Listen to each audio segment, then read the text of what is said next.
Welcome, Algebra 3 Advanced Mathematics students. We're in Lesson 52. And basically the whole point of Lesson 52 is to make you do some more of these with the unit circle. But first I wanted to talk about the fact that when you have a trigonometric function like tan, sine, cosine, cosecant, secant, cotangent, you cannot separate it from this value until after you apply what this is. So that means you can't separate and divide both sides like that. You would have to divide the whole thing. This would be wrong. This would be right. Okay. You have to apply it to the entire part.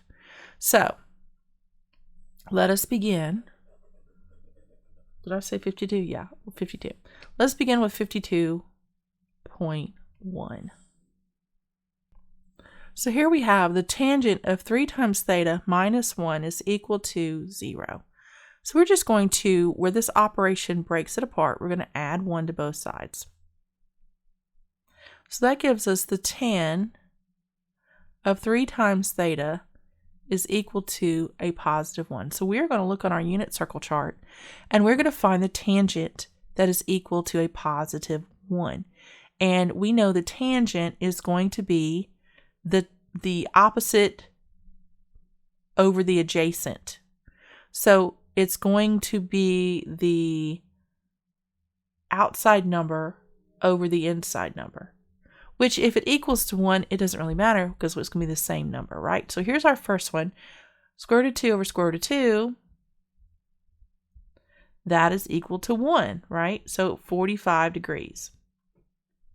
So the first 3 times theta is equal to 45 degrees. Let's see if there's another one. So we applied the tan. That was applying the 1 here. So once we apply that, we take off the tan and put in the degree of theta for the answer. So let's look around and see if there's any more positive ones. This would be a negative 1 because we have a negative and a positive. All right, so here we have a negative square root of 2, negative square root of 2. So that'd be a positive 1 because a negative and a negative is positive. So that second one would be 3 times tangent, or 3 times theta is equal to 225 degrees. We'll keep looking. That would be a negative 1. That's it. That's all of them. So our condition is that theta lives between 0 degrees and 360 degrees. So if now we can divide, because we've taken off the tan, we've applied it first.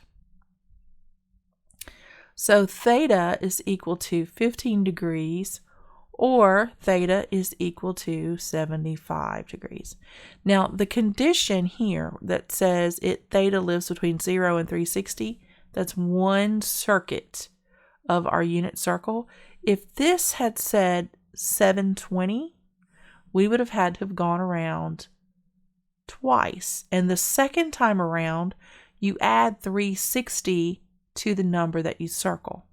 So if it had said that theta lives between 0 and, hang on, you don't do that there, and 720, then 3 times theta, we would also have had to have included 45 plus 360 would be 405 degrees, and we would have had to have included 500, 585, 225 plus 36, that'd be 58, yeah, 585. So we'd have had to include those too, right? Because those are also within that 2 rotations, 1, 2. That would be a true statement because they would be less than 720 degrees. But that was not the case, so we don't have to include them.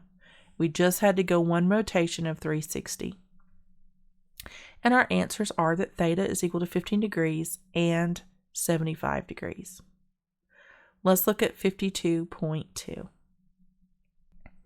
All right, on this problem, we have the cosine of theta divided by 2 plus square root of 3 over 2 is equal to 0.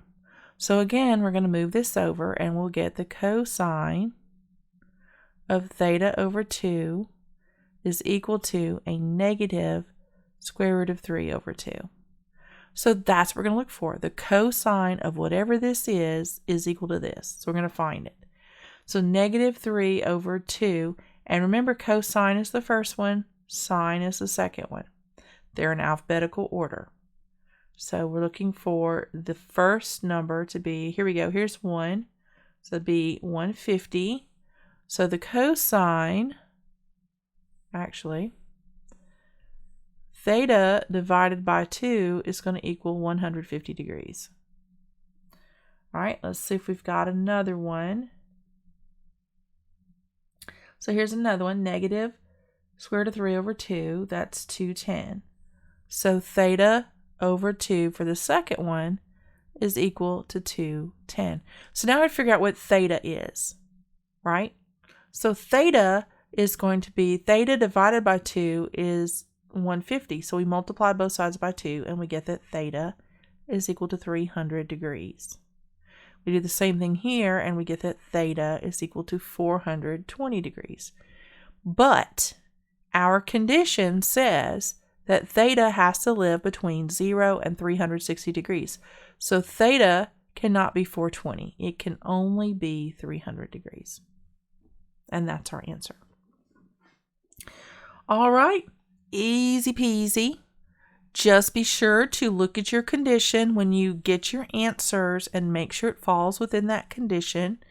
And that's all you really have to do.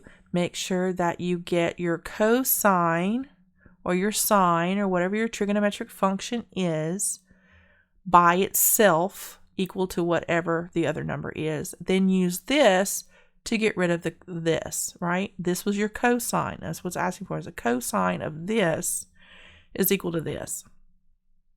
So we take off the cosine by finding this on our unit chart, and then that allows us to set this equal to whatever that degree of measure is. Okay? Then we just look at our conditions after we get it down to the degree of the theta value and pick the one that falls within the given conditions. And that is all we have to do for lesson 52. We are done. I'll see you in lesson 53.